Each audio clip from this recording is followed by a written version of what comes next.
Ah, Selamat datang Pak Stanley, selamat malam. Akhirnya bisa stream juga ini. Nah, ini volume mesti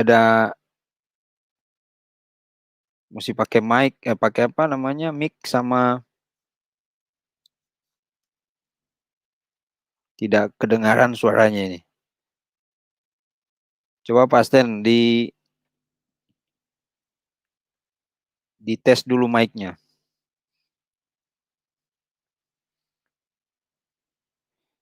Nah, biar mantap ini kan.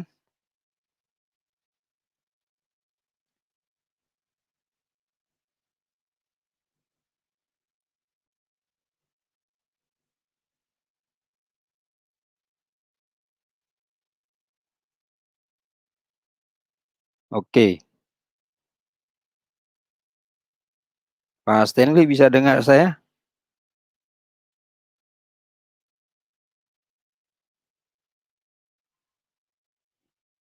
Bisakah?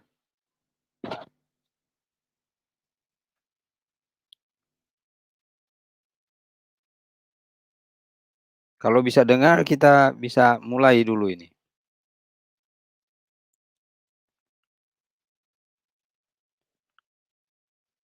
Ini mic-nya apa sudah di unmute, Pak Stan?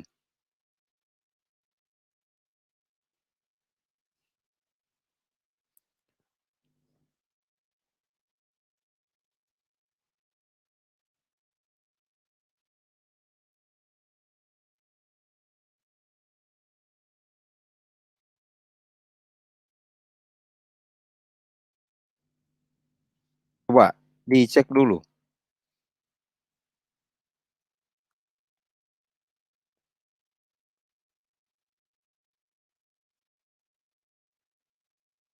Oh, ini mesti ada settingan-settingan ini. Oke, ini saya mau bahas malam ini, saya akan membahas tentang Kidung Agung 1 ayat 1. Tadi saya memberikan sedikit introduksi, memang cukup singkat, tetapi itu nanti akan kita perdalam di bagian-bagian berikut, tetapi sekadar memberikan sebuah gambaran kepada pendengar sekalian ya, kepada uh, saudara-saudara yang mengikuti penjelasan malam ini terkait dengan Kitab Kidung Agung. Nah, di dalam Kitab Kidung Agung itu, kalau kita membaca pasal 1 ayat 1 dalam bahasa Ibraninya itu, Shir Hashirim Asher Lislomo. Shir Hashirim Asher Lislomo. Jadi, memang ini menjadi hal yang menarik. Mengapa kemudian dikatakan menarik? Karena di ujung dari ayat 1 itu ada Lislomo. Nah, sebagai pembelajar bahasa Ibrani tentu mengerti bahwa preposisi le itu preposisi inseparable, preposisi yang melekat pada kata benda atau pada kata yang dirangkai dengannya. Jadi dia tidak sepenuhnya juga diterjemahkan, preposisi tersebut tidak sepenuhnya diterjemahkan sebagai dalam arti sensus literalisnya, pengertian literalnya kepada, untuk, bagi, ya, tetapi juga bisa dipahami sebagai sebuah bentuk genitivus. Jadi bisa juga diterjemahkan Lislomo itu bukan bagi Salomo, tetapi dari Salomo atau berasal dari Salomo. Jadi Sir Hasirim Asher Lislomo, Kidung Agung dari Salomo, saya kira LAI cukup tepat menerjemahkan itu. Seperti halnya kalau kita membaca Mazmur misalnya, kitab Mazmur, kita bisa membaca dalam pengertian yang sama, misalnya Le David, ya, maka kita bisa menggunakannya untuk terkait dengan kitab Kidung Agung ini. Jadi Le David bisa berasal dari Daud, ya, atau bisa juga bagi Daud, untuk Daud. Nah, ini tinggal bagaimana kita menjelaskan terkait dengan posisi dari preposisi itu. Nah, memang menarik ada kata slomo di sana. Ya, tentu kalau diterjemahkan tidak ada arti lain itu ya. Jangan dibuat kemudian menjadi alegoris juga. Ya, kata slomo itu artinya juga Salomo.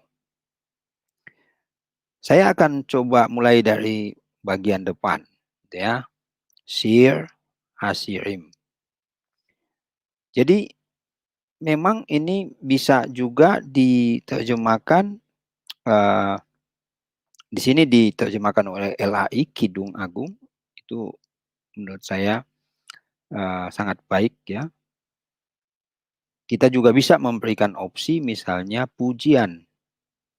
Karena kata sir itu sebenarnya juga bisa diterjemahkan menjadi singing atau song. Dan kalau kita membaca ayat 2 sampai dengan pasal 8, kita membaca keseluruhan kitab Kidung Agung ini, pengertian singing, pengertian song di sana, nyanyian itu, kita tidak bisa memaksakan pemahaman kita seperti halnya, oh ini ada partiturnya, ini ada nyanyian, ada tangga nadanya, dan seterusnya.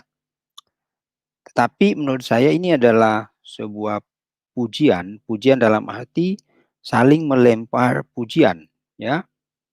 Jadi ini adalah pujian yang agung, pujian yang luar biasa dari dua orang, laki-laki dan perempuan di sini. Kalau kita membaca, men-tracing sedikit pengertian kata shir di dalam bahasa Ibrani, ada beberapa hubungan memang di sana. Pertama, kata tersebut itu selalu dipahami sebagai kata yang menunjuk kepada sebuah nyanyian duniawi.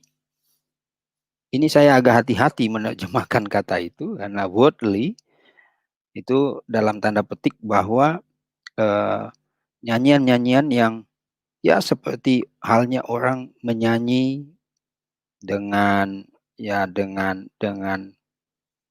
apa ya, pilihan kata atau ungkapan-ungkapan yang memang tidak punya konotasi sama sekali dengan pujian kepada Tuhan. Itu nyanyian-nyanyian yang umum, nyanyian-nyanyian ya, mari kita garis bawahi nyanyian-nyanyian yang bersifat sekular ya, sekular. Nah, dalam hal ini kalau kita mau masuk kepada pengertian ini, lalu dihubungkan lagi ke dalam bagian-bagian berikutnya. Ini memang di dalam kitab Yesaya ada juga disebut bahwa orang-orang yang menyanyikan nyanyian yang semacam ini adalah orang yang kemudian dikuasai oleh dipengaruhi oleh anggur, dipengaruhi oleh minuman yang kemudian memabukkan. Lalu mereka mulai melantunkan atau menyanyikan lagu itu. Pada bagian lain kita harus melihat bahwa sebenarnya ini sebagai sebuah pujian. Bagaimana orang lain itu atau dua orang di sini itu mengatakan kalau kita mau katakan gitu ya, dua orang ini saling melontarkan pujian satu dengan yang lain. Nah, kalau kita masuk kemudian ke dalam pasal 2, lalu terus nanti itu berulang dari pasal 2, pasal 1 maksud saya, itu akan dimulai oleh si perempuan, kemudian pasal-pasal berikut itu akan dimulai oleh atau disusul kemudian oleh laki-laki. Oke. Nah, tetapi selain ada nyanyian yang sekuler atau nyanyian-nyanyian yang dianggap duniawi itu, ada juga pengertian lain sebenarnya pada kata syir, hasirim itu adalah sebuah nyanyian kultus. Nah, ini mesti di tracing nih. Ya, nyanyian kultus dalam arti bahwa nyanyian-nyanyian ini juga menjadi bagian di dalam ibadah di sebuah kuil atau di sebuah bangunan yang di mana di situ adanya ibadah ritual yang disertai dengan lantunan-lantunan pujian. Jadi yang satu bersifat horizontal, yang satu bersifat vertikal. Oke. Nah, di sini kita mesti memberikan, menurut saya kita mesti memberikan posisi di mana sebenarnya kita bisa apa namanya? Kita bisa melihat sejauh mana dalam arti sejauh mana pasal 1 ayat 1 ini memberikan kepada kita akses masuk kepada ayat-ayat berikut. Nah, tentu kalau misalnya saudara mau menggunakan posisi sebagaimana sekarang itu ada, atau pada bagian pertama saya singgung sedikit tentang apa namanya, tentang cara membaca, ya, cara membaca orang Yahudi dan juga orang Kristen. Orang Yahudi mengaitkan pembacaan ini dengan cinta kasih Tuhan kepada umatnya pada waktu mereka dibebaskan dari Mesir. Orang Kristen menghubungkan ini dengan Kristus sebagai gereja, sebagai kepala gereja maksud saya, dengan gereja sebagai tubuhnya atau mempelai perempuan. Tetapi ada juga pembacaan lain yang mengaitkan bahwa ini sebenarnya menekankan tentang bagaimana cinta kasih yang agung itu diberikan oleh Tuhan kepada manusia, atau itu menjadi sifat dari dua orang ini, dari ciptaan Tuhan ini, sebagaimana kemudian kalau kita flashback ke dalam Kejadian pasal 1, bagaimana Tuhan mencipta segambar serupa dengan Allah, lalu pada dua orang ini ada sifat-sifat yang disebut dengan sifat communicable atau sifat yang mencerminkan cinta kasih Tuhan dan sebagainya. Nah, kenapa saya mesti tekankan bahwa mesti ada sikap, posisi untuk mengambil apakah ayat 1 itu berkaitan dengan nyanyian kultus atau berkaitan dengan bagaimana kedua orang ini saling melemparkan pujian yang agung tentang cinta kasih yang Tuhan berikan kepada keduanya, di mana keduanya itu bertemu sebagai dua ciptaan yang mengagungkan akan kasih sayang, cinta kasih. Nah, ini menjadi penting. Nah, kalau kita membaca bagian berikut, karena pembacaan kita terhadap kitab suci itu harus bersifat progresif. Ya, meskipun kita membaca kitab Kidung Agung itu atau kitab-kitab lainnya, kita membaca dari sudut pandang doktrinal, misalnya kita melihat ke belakang. Tetapi pembacaan kita mesti kita membaca secara progresif, bahwa kitab suci itu adalah penyataan Tuhan yang berotoritas, yang kemudian membawa kita untuk semakin mengenal Dia. Nah, Kidung Agung ini harus juga kita tempatkan, tidak boleh kita, maksud saya bukan berarti ini langsung mutlak absolut bahwa saudara tidak boleh lagi membaca dengan cara yang lain, tetapi ini mesti diletakkan, didudukkan pada porsi di mana kita mesti membaca itu progresif. Kita membaca mesti jauh sampai kita bisa melihat hubungannya kemudian dengan kitab-kitab yang lain itu. Jadi kalau saya sendiri melihat bahwa pasal 1 ayat 1 ini Sir Hasirim, Asher, ya, Lislomo, Kidung Agung dari Salomo atau berasal dari Salomo, ini justru menjadi superskripsi, menjadi sebuah catatan pembuka yang menggarisbawahi bahwa apa yang akan kita baca next di dalam ayat-ayat berikut itu adalah kontennya mencerminkan atau membuka kepada kita betapa agungnya cinta kasih itu. Ya, betapa agungnya cinta kasih itu.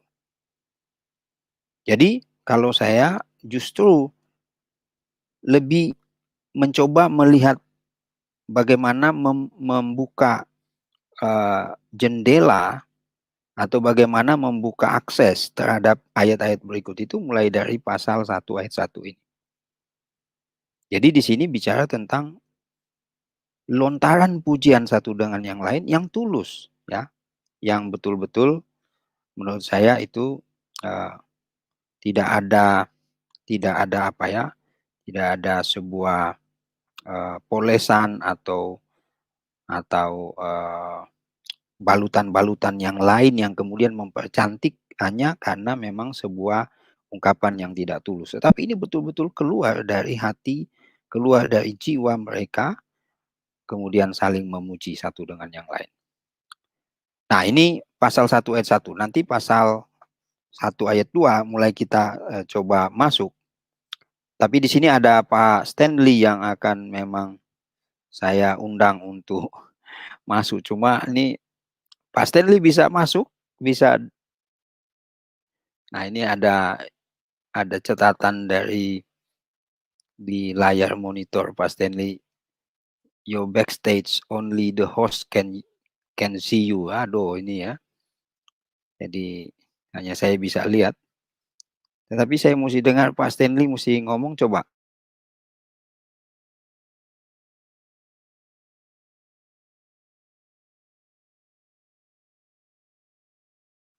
Tidak terdengar. Sayang sekali. Tapi Pak Stanley bisa mendengar suara saya. Ini oke. Ya, ini kemungkinan settingan dari saya. Coba saya coba cari ini. Kalau saya coba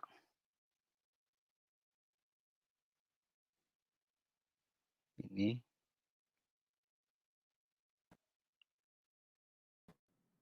Nah, coba Pak Stan. Nah, halo, kedengaran? Iya. Nah, ini baru masuk. Pak Stan, saya tadi memberikan introduksi. Saya memberikan introduksi tentang pasal 1 ayat 1. Nah, Pak Stanley silakan, tadi sudah menyimak pasti, silakan coba memberikan tanggapan. Ya, pertama-tama kita bicara problem dulu ya. Ini kita bicara problem di konteks kita bahwa Kitab Kidung Agung itu disalahartikan. Ada beberapa ahli yang bahkan lebih ekstrim mengatakan bahwa Kitab Kidung Agung itu sama dengan kitab yang kuncinya hilang tapi sudah digembok gitu. Jadi tidak bisa dibuka. Ya, ada penafsiran seperti itu karena tadi yang Pak Edo sampaikan nanti konten di pasal 1 ayat 2 itu kan sudah bicara konten, sedangkan ayat 1 itu berbicara mengenai siapa yang menulis kitab itu.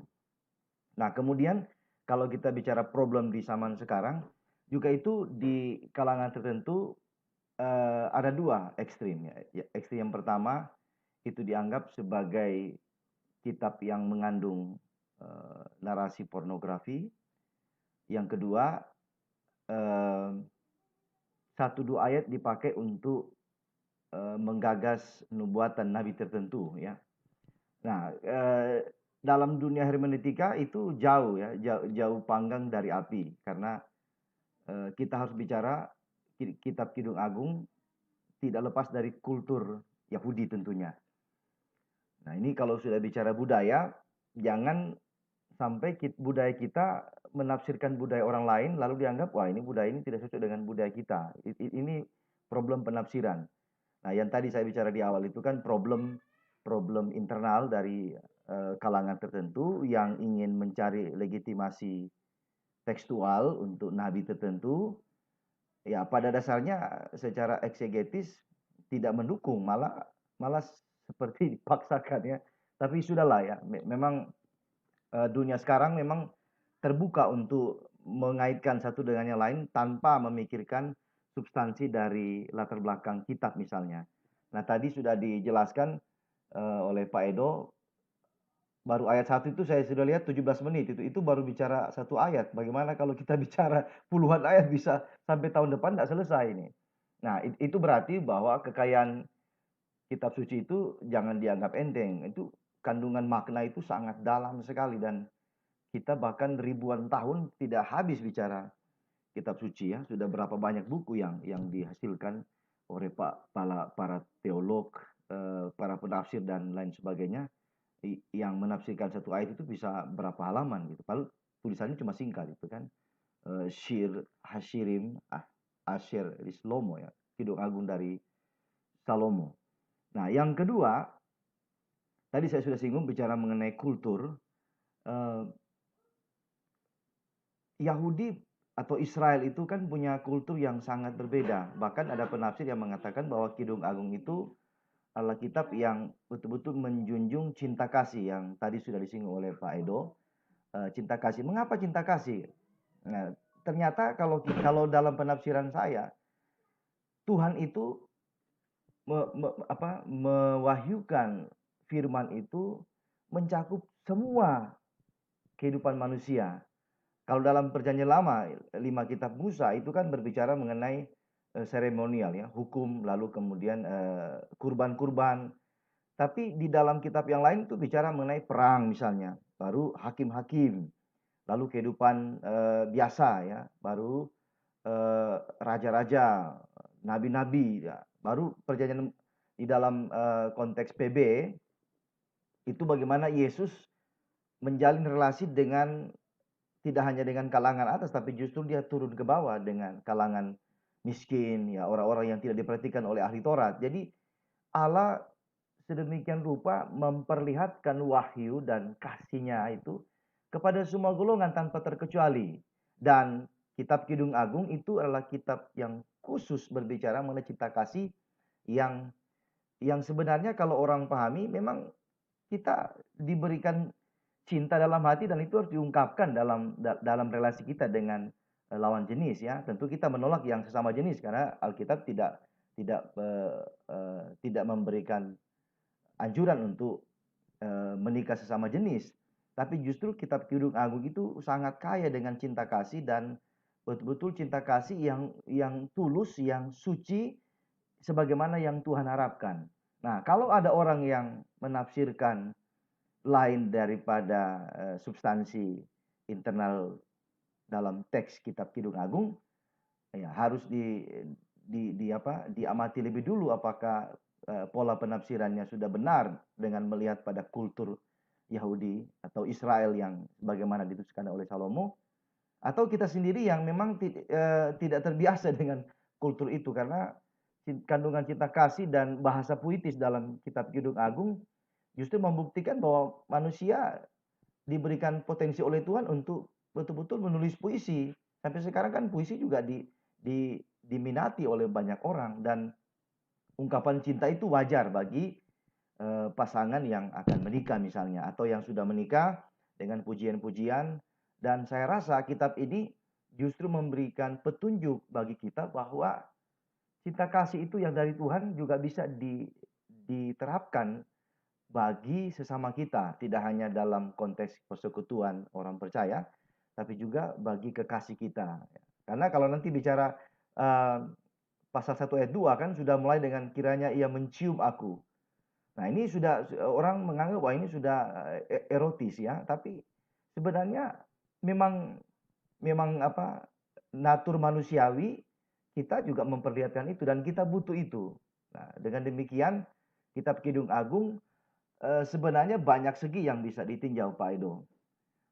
Tergantung dari siapa yang menafsir dan melihat bagaimana sisi lain dari kitab ini. Karena pada kenyataannya perbedaan penafsiran terhadap Kitab Kidung Agung tidak bisa dipungkiri, tetapi makna yang dapat kita ambil adalah cinta kasih. Ya, tadi Pak Edo sudah singgung, cinta kasih yang Tuhan berikan kepada kita, demikian juga cinta kasih yang suci dari Tuhan itu kita terapkan kepada orang yang kita cintai. Itu tidak ada masalah. Tapi kalau persoalannya adalah cinta kasih yang tidak suci, itu nanti akan berimbas kepada bagaimana manusia menjadi liar dan melampiaskan hawa nafsu itu kepada orang yang tidak tepat gitu. Itu saja. Terima kasih. Oke, masih tetap stay itu? Ya, oke, lanjut. Oke, kalau begitu saya izin saya mute ya. Oke. Nah, Pak Stanley terima kasih. Itu memang saya ingat apa yang dikatakan tadi dua permasalahannya. Permasalahan itu memang permasalahan bagi kita juga, bukan permasalahan orang lain. Tetapi di dalam gereja sendiri cukup bukan nyaris tidak pernah terdengar dari mimbar gereja untuk mengkhotbahkan Kidung Agung itu. Apakah karena memang susah untuk menafsir atau seperti apa, atau ini adalah sebuah, ya ini kita tidak menghakimi ya, memilih yang bagian-bagian lain yang lebih relevan, it's okay, bisa saja. Nah, saya coba lihat lagi misalnya tadi ada masalah dari luar juga, memandang bahwa Kidung Agung ini berkonten tentu itu berhubungan dengan porne atau pornografi dan seterusnya. Nah, memang sayang ya, Pak Steny tadi sudah juga singgung bahwa kalau mau membaca dari sisi hermeneutis, maka ia akan atau kita akan sampai kepada keyakinan bahwa tidak ada sebenarnya itu. Ya, tinggal ada sesuatu yang damage, ada sesuatu yang rusak di kepala kita, baru kita membaca dengan pola yang rusak itu meneropong Kidung Agung, makanya menjadi rusak Kidung Agungnya. Jadi bukan Kidung Agungnya yang rusak, orangnya yang rusak yang membaca. Begitu. Nah, saya coba masuk ke ayat 2, karena ayat 2 ini juga Pak Stanley tadi juga sudah singgung ya. Saya akan membaca dalam bahasa Indonesianya dulu. Kiranya ia mencium aku dengan kecupan, karena cintamu lebih nikmat daripada anggur. Ya, dalam bahasa Ibraninya itu yisakeni, kemudian di sini min sikot pihu kitofim dodeha miyayin. Jadi miyayin itu dari anggur ya, anggur itu ada min dan yayin itu anggur ya. Nah, di bagian ini ada kata yang menarik, sebenarnya permainan kata di sini ada permainan kata yisakeni dan min sikot. Jadi sebenarnya dua kata ini dua kata yang punya kaitan. Yang satu adalah mencium dan yang satu adalah ciuman. Jadi kata benda dan kata kerja dari kata nasak. Cuma yang menarik di sini adalah kata yang pertama, kiranya ia mencium aku. Di sini ada motif orang ketiga, ada motif orang pertama, orang ketiga tunggal, dan orang pertama tunggal. Lalu di bagian ini juga ada motif orang kedua tunggal.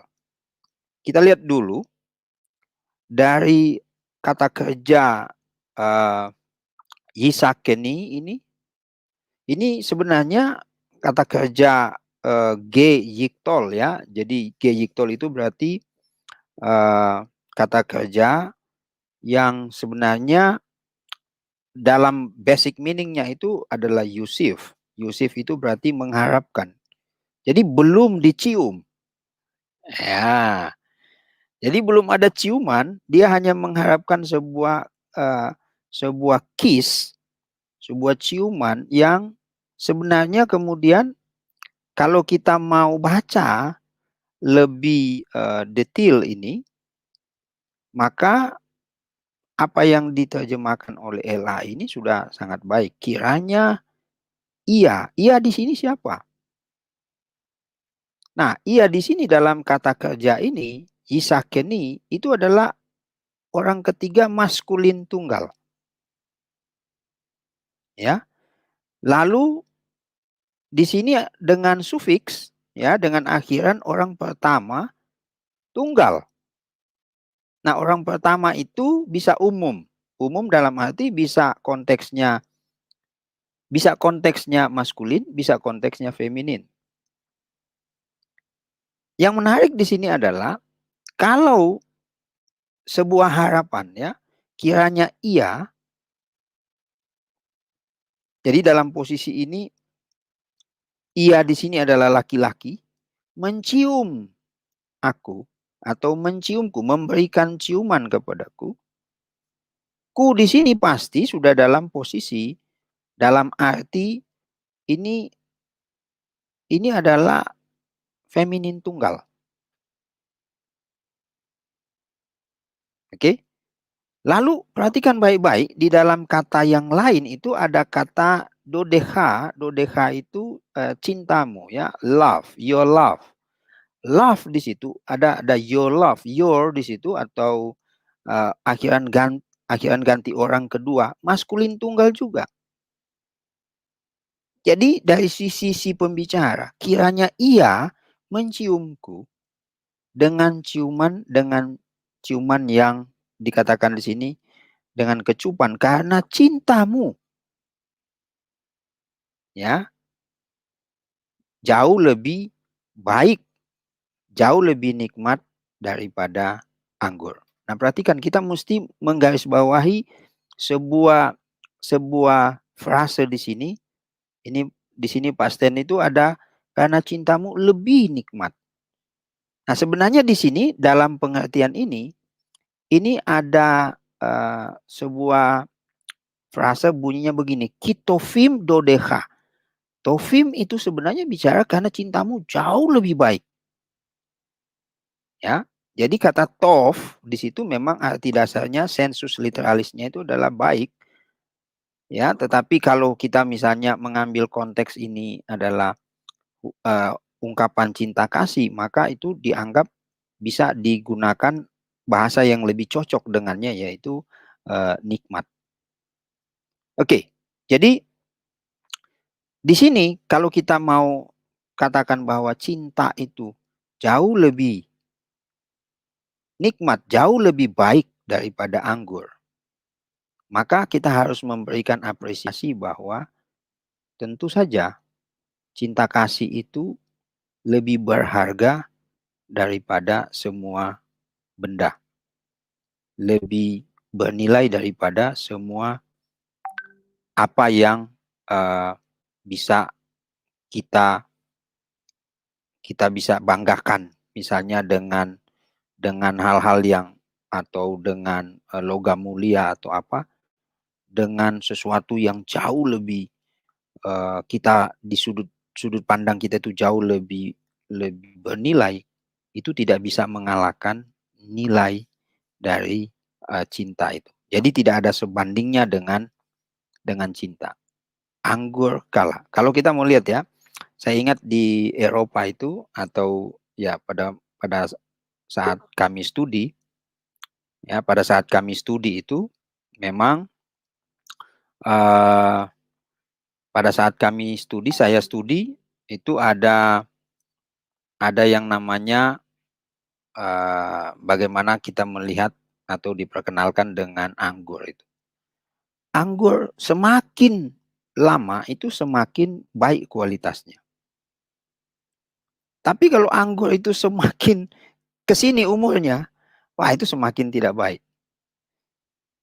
Jadi dari situ kalau kita bisa memberikan sedikit gambaran bahwa kualitas anggur yang lama pun disimpan tidak bisa sebanding dengan nilai dari cinta kasih itu. Tidak bisa.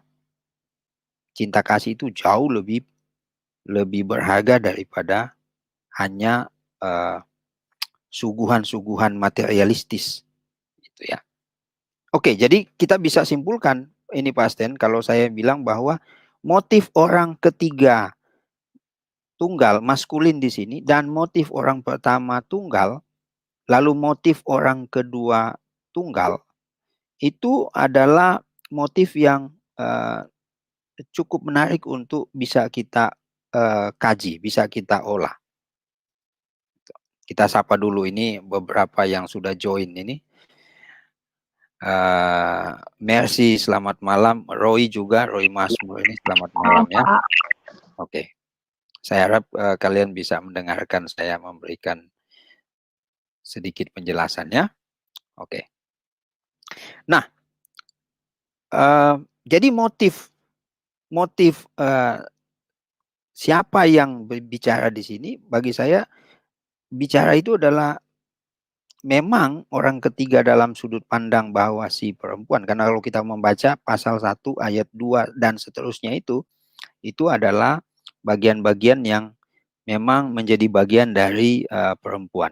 Ya. Ayat 3, saya ke ayat 3 Pak Sten. Ini sudah setengah jam lebih. Nanti saya akan berikan kesempatan untuk Pak Stanley dan juga kepada rekan-rekan yang lain yang mau memberikan pertanyaan atau komentar, dipersilakan nanti ya. Ayat 3 itu dalam bahasa Indonesianya bunyinya begini. Harum bau minyakmu, bagaikan minyak yang tercurah namamu. Oleh sebab itu gadis-gadis cinta kepadamu. Nah, saya akan baca dalam bahasa Ibraninya. Lereach semanecha tovim sementurak semecha al ken alamot ahefucha. Jadi di sini ada hal yang menarik sebenarnya. Saya kagum dengan ayat yang ketiga ini. Kenapa? Karena kemudian setelah mengungkapkan bahwa cintamu jauh lebih nikmat daripada anggur, kemudian dia mulai bergeser kepada bau. Ya, di sini masih ada motif orang kedua tunggal. Jadi kalau kita membaca ini, bau minyakmu. Nah, memang di sini ada kata minyak ya. Di sini ada semen, itu memang ada dua arti pada kata semen. Bisa fat, bisa lemak, bisa juga oil. Tetapi dalam arti ini bukan lemak begitu ya, yang kemudian melambangkan. Tapi lemak di dalam kitab Kidung Agung, di dalam kitab Imamat itu sebenarnya bicara tentang laki-laki yang memang dipandang. Jadi lemak itu bukan sesuatu yang konotatif ya, jelek ya di dalam kitab Imamat, tetapi itu menunjukkan segala lemak itu dipersembahkan, itu menunjukkan kekuatan sebenarnya di dalam dunia Timur Tengah kuno begitu ya. Jadi kalau kita membaca mengapa lemak-lemak itu dipersembahkan, itu sudah harus dipahami bahwa dalam pengertian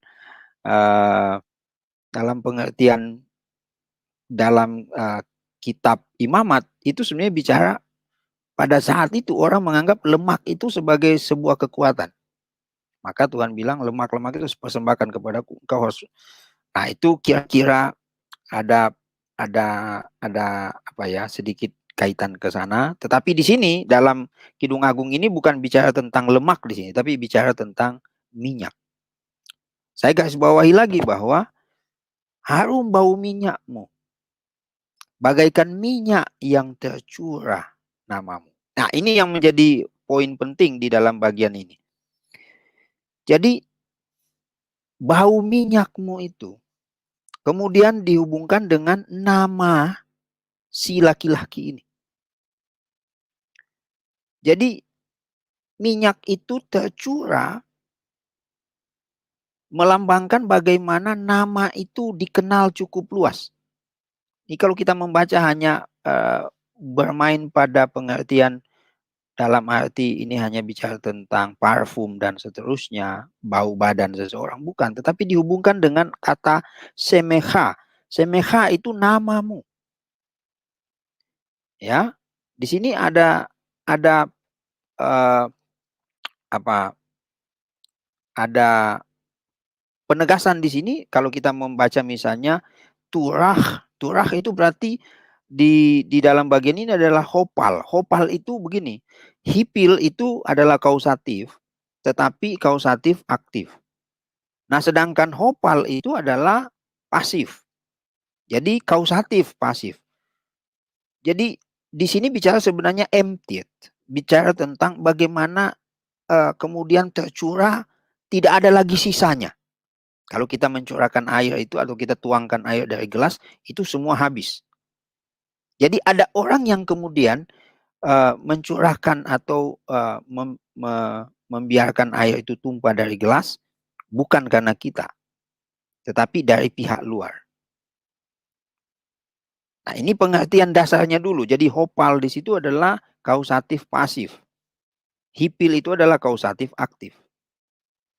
Oke? Nah, sekarang saya masuk ke kenapa tadi penting itu semeha nama. Karena di dalam bagian ini sebenarnya Pak Sten dan juga rekan-rekan semua yang join malam ini dan juga pendengar ya yang menonton, sebenarnya bicara tentang kualitas nama itu jauh lebih daripada hanya sekadar kita bicara tentang wangi itu. Nama dari laki-laki ini sangat harum.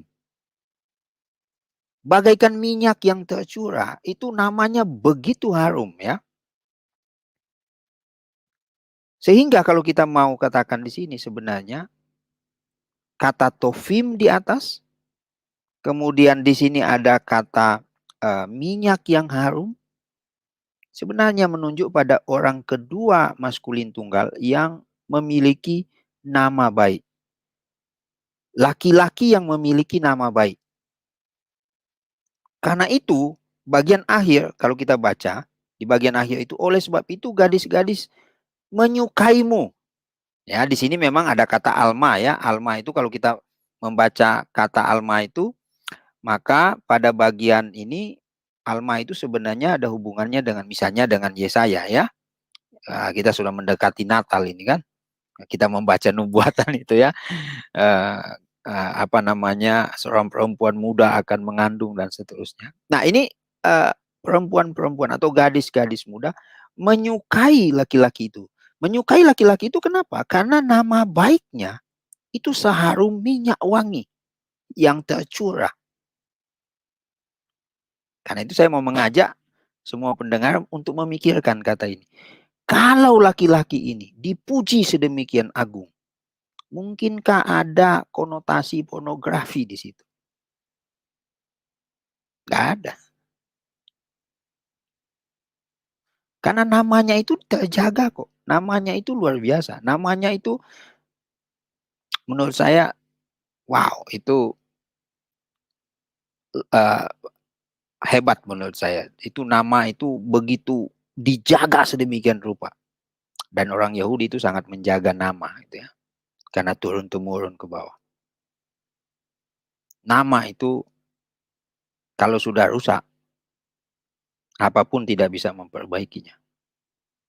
Karena itu di sini dipuji oleh perempuan. Nama mempelai laki-laki yang mempersuntingnya itu jauh, sangat wangi, bisa dipertanggungjawabkan, bisa diandalkan, dan itu luar biasa. Nah, itu ayat 3 Pak Sten. Saya kasih ke Pak Stanley untuk memberikan komentar lagi. Silakan.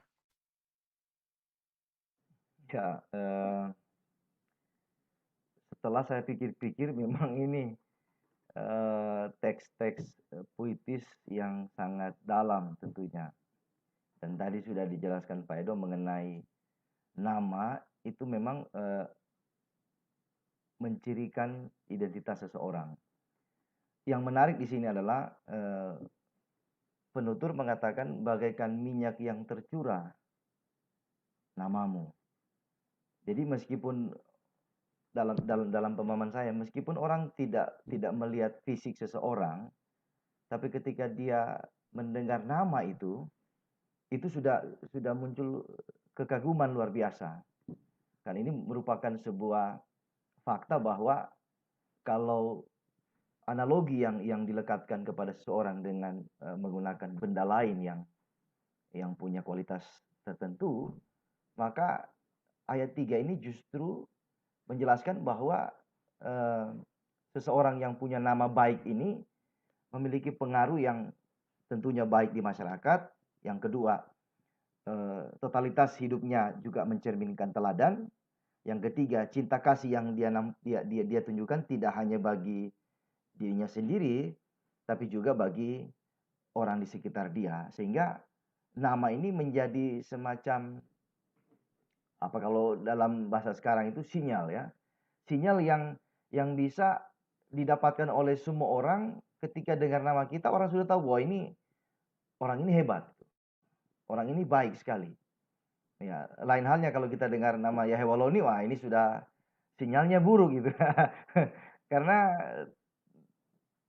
di dalam bukunya juga dia menggunakan teks Kidung Agung ya untuk merujuk kepada nabi yang dia yakini, yang di awal tadi saya katakan. Nah, sehingga pribadi itu menjadi melekat dengan nama, dan kalau tingkah laku seseorang itu buruk, maka namanya juga pasti buruk. Ya, cuma persoalannya kalau ada nama yang sama itu yang jadi problem misalnya. Ada Edward yang juga cinta Tuhan misalnya. Ada juga Edward yang di tempat lain yang justru malas ke gereja. Nah, tapi di sini memang sangat-sangat dalam ya. Saya baru menyadari bahwa ada kualitas antara nama dengan personal. Nah, oke lah, saya agak keluar sedikit ya. Misalnya di dalam Perjanjian Baru orang dengar nama Yesus itu sudah wah diikuti oleh ribuan orang. Ya, Yesus memberi makan 5.000 orang bukan hanya karena dia dilihat oleh banyak orang perbuatan-perbuatan dia, tapi nama dia termasyhur di mana-mana sehingga orang ikut dia. Jadi baik nama maupun identitas itu melekat menjadi satu, sehingga kalau dikatakan bahwa bagaikan minyak yang tercurah namamu, berarti ada pengaruh yang besar yang sedang dibicarakan oleh penutur terhadap orang yang dia sukai. Jadi dalam pengertian ini bahwa kalau bahasa kita mengatakan kamu tidak usah takut lah, ya, namamu sudah terkenal ya. Jadi ketika saya mengatakan nama ini, orang sudah tahu, oh ini Pak Edward Hanok ini lulusan Belanda misalnya ya. Ditakuti misalnya, atau yang lebih tua dari kita, Pak Pendeta Andreas Siwangu juga punya nama baik ya, karena dia juga pernah menjabat sebagai ketua PGI 2 periode, sehingga kalau orang dengar nama Pak Andreas Siwangu, orang udah tahu, wah ini orang ini berdedikasi, pernah menjadi pemimpin yang hebat. Nah, jadi di sini penekanannya bahwa ketika analogi yang digunakan seperti minyak yang tercurah, nah kita juga bisa menafsir bahwa apa sih maksud dari penutur ini mengatakan bagaikan minyak yang tercurah. Kalau minyak yang tercurah berarti kan ada sesuatu yang digambarkan oleh penutur terhadap seseorang yang dia tuju misalnya. Dan ini menjadi semakin menarik. Ini kita baru bicara 3 ayat. Ini belum masuk kepada pasal-pasal berikutnya. Kita bisa terkagum-kagum dengan cara Tuhan memberikan sebuah rasa cinta kasih yang begitu dalam, sehingga orang bisa mengatakan kepada orang yang dia kasih itu dengan bahasa yang ya sulit digambarkan, tapi itulah realitas yang harus kita lihat, bahwa kata-kata juga tidak bisa dapat mengungkapkan sepenuhnya apa yang bisa kita pahami dari seseorang. Tetapi apa yang dirumuskan atau yang dilukiskan melalui kata-kata, saya rasa cukup untuk memberikan petunjuk atau kekuatan dari pribadi atau nama seseorang. Nah, pesan yang saya dapatkan dari ayat 3 adalah ya, nama baik itu berharga ya. seperti kata Salomo juga ya, nama baik lebihlah berharga daripada harta kekayaan. Wah, ini luar biasa ini. Wah, ini bisa panjang ini, bisa sampai akhir zaman kita bicara ini. Oke, dari saya itu saja, Iya. Pak Edo. Ini Oke. menarik ini ya. Thank thank you Pak Stan ya. Saya izin mute Pak Stanley. Eh, Memang itu bagi saya sangat menarik ya. Tetapi Pak Stan, ini kan ada beberapa pertanyaan. Nanti saya akan jawab dan Pak Stanley juga coba jawab. Ini ada beberapa pertanyaan masuk, tapi eh, saya baca saja satu. Ini nama, cuma memberikan nama ini, bro kita GCH ini apakah Jesus Christ, ini tidak tahu apa ini. Beliau ini menanyakan ini, bertanya, Pak Edward, menurut Bapak apakah Kidung Agung memang mengisahkan cerita secara literal bahwa Salomo sungguh-sungguh mempraktikkan atau berkeinginan praktik-praktik erotis dalam kitab Kidung Agung? Nah,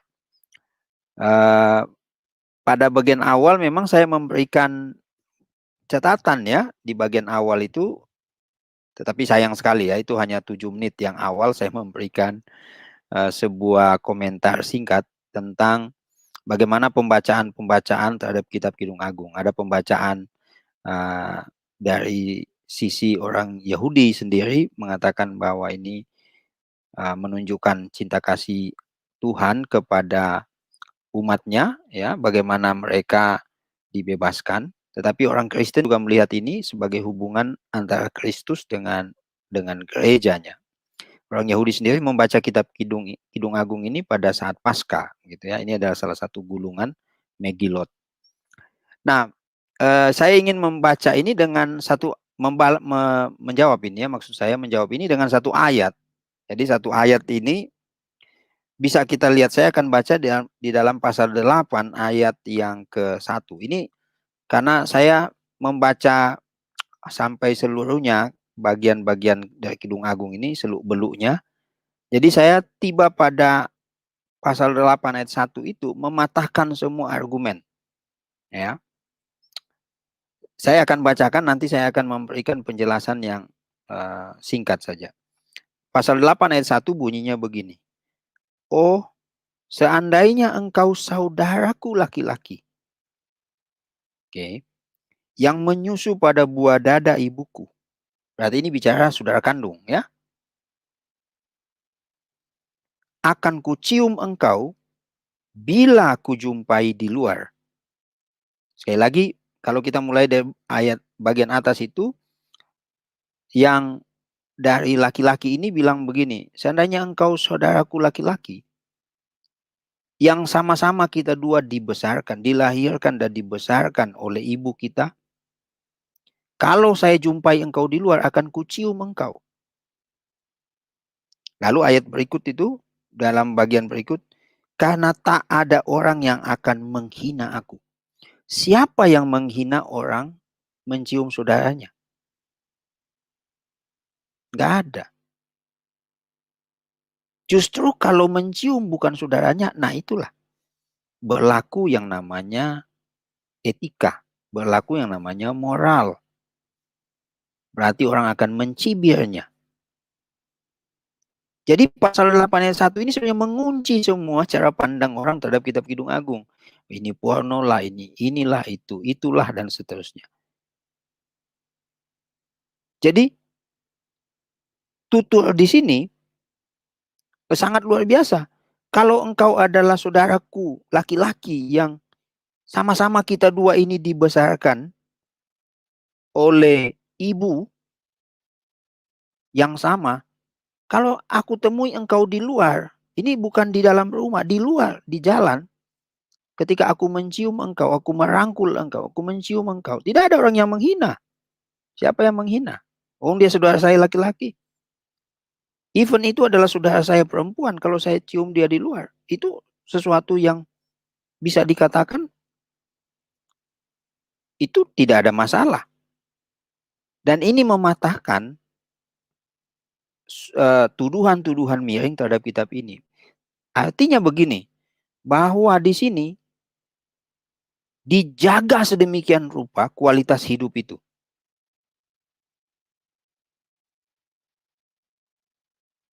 Jadi kualitas hidup itu betul-betul pure dan memang dijaga sedemikian rupa. Standarnya tinggi loh. Bukan standar ecek-ecek di sini. Nggak ada. Jadi itu bro ya. Jadi kalau menurut saya kalau membaca Kidung Agung sampai tuntas, wow itu pada akhirnya kita akan berjumpa dengan itu. Itu Pasten. Pasten ada mau ditambahkan?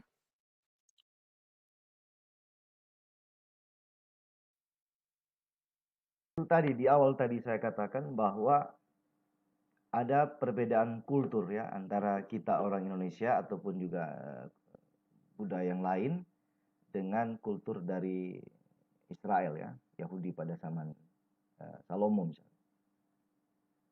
Sedangkan cara pembacaan terhadap kitab Kidung Agung itu jangan sampai melekatkan asumsi negatif terlebih dahulu. Jadi pertama-tama dalam dunia hermeneutik ya kita harus baca dulu, baca cara membacanya seperti apa. Kalau didahului dengan asumsi-asumsi negatif misalnya, atau kita mendengar selentingan-selentingan di luar, terutama dari kalangan tertentu yang mengatakan kitab ini adalah kitab pornografi, dan yang paling getol itu adalah teolog Islam ya, sudah mati dia, Ahmed Dedat. Wah itu luar biasa ya, hinaannya terhadap kitab Kidung Agung ya. Dan anehnya, sembari dia mengatakan kitab ini pornografi, dia juga ngutip teks Kidung Agung untuk memperkuat keyakinan dia bahwa Nabi itu dinubuatkan berdasarkan teks kitab Kidung Agung. Nah, ada banyak ya, ada banyak yang saya rasa ini memang otaknya sudah miring ya. Dan itu tidak konsisten.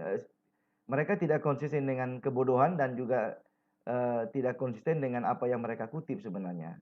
Tapi itu bagian lain ya dari fenomena menafsirkan kitab Kidung Agung. Tetapi dalam konteks kita memang ada yang menyesali kenapa kitab ini masuk dalam kanon gitu ya. Ada yang menyesali ya. Saya pernah baca satu buku bahwa kenapa kok kitab ini yang bernada erotis lalu masuk dalam kanon. Lalu pertanyaan saya, memang ada yang salah ya dengan erotis. Toh juga manusia justru diperlengkapi oleh Tuhan dengan cinta kasih tadi, dengan emosi atau hasrat untuk saling mengungkapkan cinta kasih, itu juga tidak salah sebenarnya. Malah kitab Kidung Agung kitab yang sangat manusiawi.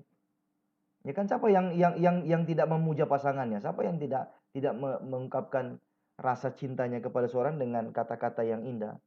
Ya, hampir semua orang menggunakan itu. Lalu apa problemnya? Nah, saya juga agak curiga ya, sebenarnya orang yang terlalu negatif thinking dengan kitab Kidung Agung, apa ada persoalan dengan seksualnya begitu sampai dia menuduh, "Loh ini kan kita semua punya alat kelamin ya kan? Masa dianggap tabu bicara alat kelamin? Tuhan saja kan menciptakan dengan konteks yang suci, yang kudus, yang hendak mengajar kita bahwa apa yang Tuhan berikan, yang Tuhan lengkapi dalam diri kita, itu semestinya diterapkan dalam terang kekudusan yang Dia berikan kepada kita, bukan dengan cara penyelewengan seksual, dengan cara kita memberontak terhadap moralitas yang justru Alkitab menekankan bahwa hidup kudus, hidup kudus, hidup kudus. Itu kan jelas dalam kitab suci. Sehingga kembali lagi di awal tadi saya katakan ada perbedaan kultur antara Israel dengan kita. Saya sudah menonton beberapa kali Pak Edo selalu menekankan itu bagaimana kita membaca. Jadi pembacaan kita terhadap teks itu yang sangat menentukan. Kalau tidak, apalagi sudah didahului dengan asumsi bahwa kitab ini porno, lalu Alkitab dipalsukan, wah ini udah campur baur dan ya jauh dari akar persoalan yang sedang kita bicarakan. Tetapi yang saya sudah katakan tadi bahwa cinta kasih itu perlu. Jadi kalau skema besar dari kitab Kidung Agung hendak menyatakan bahwa cinta yang tulus Tuhan berikan kepada kita, mengapa kita tidak apa namanya tidak mengungkapkan kepada orang yang kita kasih? Apakah kita alergi dengan ungkapan-ungkapan yang khas dari orang yang jatuh cinta misalnya, khas dari orang yang mengasihi saudaranya yang tadi ya, pasal 81, akan kucium engkau karena engkau adalah saudaraku, dan tidak ada apa namanya, hinaan atau cibiran ketika kita mencium adik kita misalnya atau kakak kita. Malah orang akan tepuk tangan, wah ini kakaknya sayang adiknya, oh ini adiknya sayang kakaknya, kan kebalikan dari cibiran-cibiran yang bernada negatif terhadap pemahaman Kitab Kidung Agung. Dan demikian bahwa kitab ini meskipun yang tadi saya katakan ada yang menyesal kenapa masuk dalam kanon, dan itu banyak menimbulkan cibiran dari berbagai belahan dunia, tapi kita bersyukur bahwa Tuhan itu masih sempat memberikan kitab ini khusus untuk cinta kasih. Kan ada kitab lain. Kitab lain kan Taurat Musa, ya kan, kitab sejarah misalnya raja-raja, Mazmur, lalu ada nubuat, sejarah Israel keluar dari Babel dan segala macam, lalu perjanjian baru bicara tentang doktrin. Tapi kan masa Tuhan tidak kasih kita tentang satu kitab saja yang berbicara mengenai cinta kasih? Dan ini kitab Kidung Agung yang Tuhan memang sudah tetapkan untuk masuk dalam kanon, supaya kita bagaimana mengungkapkan cinta kasih kita kepada orang yang tepat, orang yang layak. Sebab kalau kita lihat dalam skema besar kitab Kidung Agung, ada beberapa teks mengatakan bahwa jangan mengingini jangan menyatakan kita sebelum dia mengingini. Artinya dalam konteks ini harus ada tanda sah yang berlaku di kalangan itu, atau tanda sah dari Tuhan, barulah kita bisa mengungkapkan rasa cinta yang memang layak diberikan kepada orang yang tepat dan yang sah. Nah, persoalannya yang menjadi buruk adalah bagaimana perasaan cinta kasih itu diberikan kepada orang yang tidak tepat. Bahkan ada penyelewengan-penyelewengan yang sebenarnya itu yang Tuhan benci sebenarnya. Kira-kira begitu tanggapan saya. Silakan Pak Edo tanggapi ya, tambahkan ya, bukan tanggapi. Terima kasih. Saya lanjut lagi. Tadi saya terkesan dengan apa yang Pak Stanley sudah sentil sedikit. Saya baru teringat. Ketika kita membaca Kidung Agung, kita tidak menjumpai trik kerajaan saling menjatuhkan, saling sikut menyikut di dalam kitab ini. Tidak ada trik, tidak ada intrik yang bersifat menjatuhkan satu dengan yang lain. Jadi tidak ada sama sekali konflik di dalamnya. Bacalah, tidak ada konflik di dalam kitab ini. Yang ada adalah bagaimana keagungan saling memuji satu dengan yang lain. Jadi pada kitab Kidung Agung ini kita justru membaca kebalikan dari kitab-kitab yang lain. Tadi Pak Stanley bilang bahwa raja-raja, kemudian kitab nabi-nabi, kitab nabi-nabi itu kan selain nabi itu dipanggil diutus kepada orang berdosa, kepada orang Israel yang memberontak kepada Tuhan, tetapi juga di sana ada konflik. Entahkah konflik dalam keimaman itu sendiri, misalnya kenapa Yehezkiel dipanggil, dia adalah imam lalu dia dipanggil menjadi nabi, karena memang di dalam keimaman itu sendiri, di dalam bait Allah itu sendiri ada konflik. Dan juga pelayanan itu sudah tidak murni. Kalau kita membaca misalnya Yehezkiel pasal 44, di sana tampak ada pembelahan atau ada pembedaan antara mana imam-imam yang melayani karena upah dan mana imam-imam yang melayani karena panggilan. Nah, di dalam kitab Kidung Agung tidak ada itu. Tidak ada konflik itu kita baca. Konflik kerajaan, konflik atau intrik yang lain tidak ada. Justru itu sebabnya saya bilang di awal tadi, misalnya kalau kita lihat, kita bisa membaca ke belakang itu kepada peristiwa peristiwa Taman Eden sebelum jatuh ke dalam dosa. Jadi ini sebenarnya kalau ada sarjana perjanjian lama yang memberikan lukisan itu ya. Kalau kita membaca Kidung Agung itu, kita membaca bagaimana ungkapan yang tidak diceritakan di dalam Taman Eden itu kan terpotong. Tidak ada cerita yang lain di Taman Eden itu. Setelah dicipta, hanya ada komunikasi sebentar dengan Tuhan, kemudian cerita kejatuhan. Tidak ada cerita tentang keagungan cinta mereka berdua itu, bagaimana saling memuji. Jadi ada sarjana perjanjian lama yang membawa kita masuk ke dalam pembacaan yang seperti itu. Jadi ini memang luar biasa. Nah, karena itu memang kalau kita mau lanjut ini Pak Sten, ini kita rekan-rekan semua yang malam ini join, ini sudah jam 10, kita mesti istirahat. Tapi ini menarik sebenarnya. Ada juga masih komentar-komentar ini kita akan singgung. Kalau kita akan bahas, memang ini konteksnya malam ini adalah konteks tentang Kidung Agung ya. Bagaimana kita masuk membahas, membaca kitab Kidung Agung. Setuju dengan apa yang dikatakan Pak Stanley. Sebenarnya membaca itu mengerti. Kalau membaca tidak mengerti ya nggak usah baca gitu. Masa membaca tidak mengerti? Itulah namanya membaca, berarti memahami. Kalau orang membaca tidak memahami, nggak jalan nalarnya. Ini repot nanti kita. Makanya yang jalan perasaannya kan begitu. Saya kira ini adalah diskusi kita yang ya tidak disangka-sangka. Saya dengan Pak Stanley tadi hanya apa namanya senggol-senggolan sedikit. Ayo kita dua stream ya, akhirnya jadi juga malam ini. Nanti Pak Stanley di lain waktu akan membahas topik-topik menarik. Saya nanti fasilitasi kita bisa join. Dan terima kasih kepada rekan-rekan yang sudah menonton, yang sudah menyimak. Mohon maaf tidak bisa membalas satu persatu. Saya kira di lain waktu kita akan membahas. Tentu saya ingin membuat seri tafsir sebenarnya, dan ini bisa didokumentasikan menjadi audible commentary sebenarnya ya. Tetapi modelnya bisa apa namanya, bisa tukar pikiran seperti begini. Nah, ini adalah malam pertama dan tentu bukan malam terakhir. Saya dengan Pak Stanley ini akan tampil ya. Kalau saudara sekalian ingin mau join, boleh. Di sini ada Koram Deo, ada Koram Kristo. Koram Kristo ya, sorry, saya pikir Koram Deo ini. Ini nanti bisa join juga, ada Krisman juga. Ya. Itu teman saya, Pak. Namanya Pak Samuel Situmorang, Koram Kristo. Oke. Nanti Pak, kita nanti undang Pak Stan, Pak Samuel Situmorang.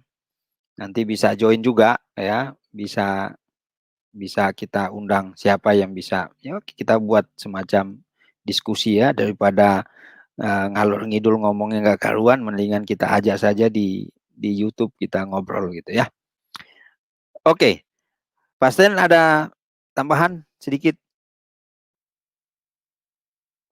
Menindaklanjuti apa yang disampaikan Pak Edo, memang zaman berubah ya. Jadi akses untuk bagaimana kita mendapatkan pengetahuan itu terbuka luas. Tetapi tidak hanya dari orang yang mengakses, tapi kita sebagai orang percaya justru di zaman ini kita memberikan apa yang telah kita dapatkan dari Tuhan.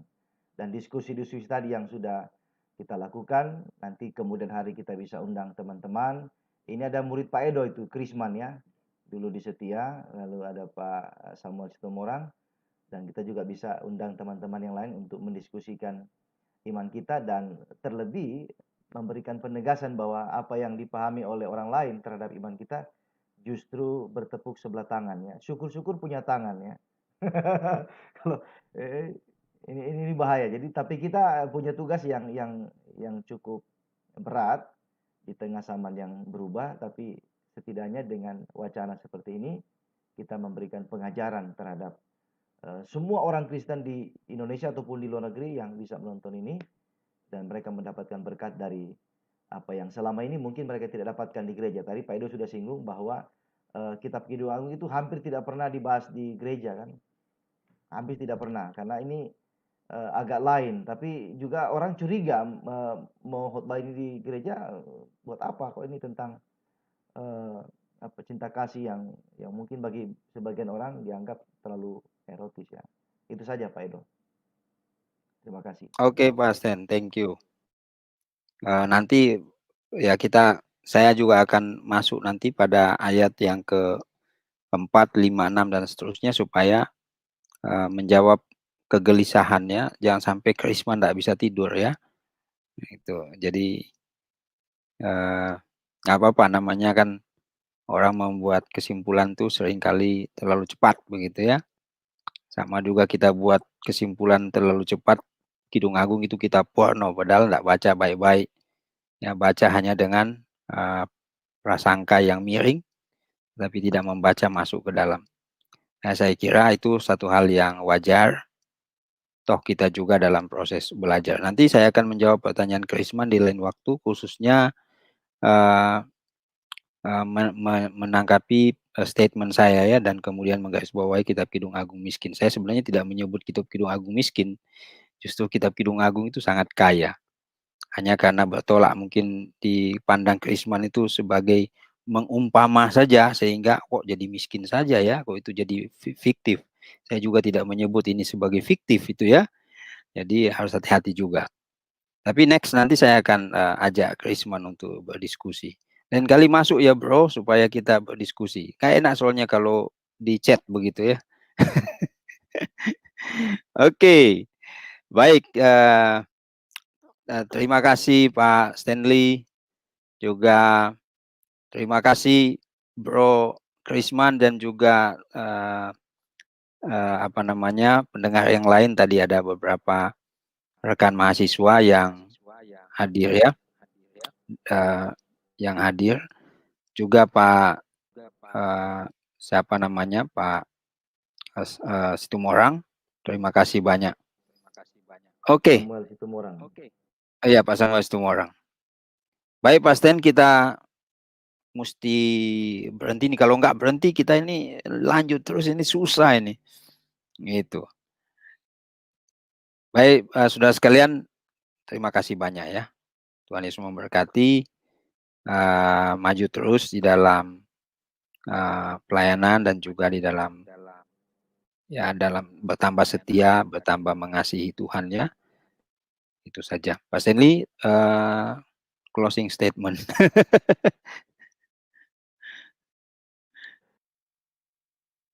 Tadi penegasan saya, kalau 66 kitab itu, semua hal yang sudah disinggung oleh Tuhan dan juga penulis kitab suci, maka Tuhan mengizinkan kitab Kidung Agung khusus untuk berbicara mengenai cinta kasih yang seharusnya diungkapkan kepada orang yang kita kasih. Jadi kitab Kidung Agung kalau kita melihat dari kacamata Tuhan, yang bagi dia kita mau ngomong apa dia tahu, dan dia menyediakan satu kitab yang betul-betul berbicara mengenai cinta kasih dan dalam konteks kekudusan cinta itu sendiri, sehingga kita harus bersyukur bahwa Tuhan kasih satu kitab gitu. Kalau tidak kitab semua tentang perang, wah itu bisa bahaya.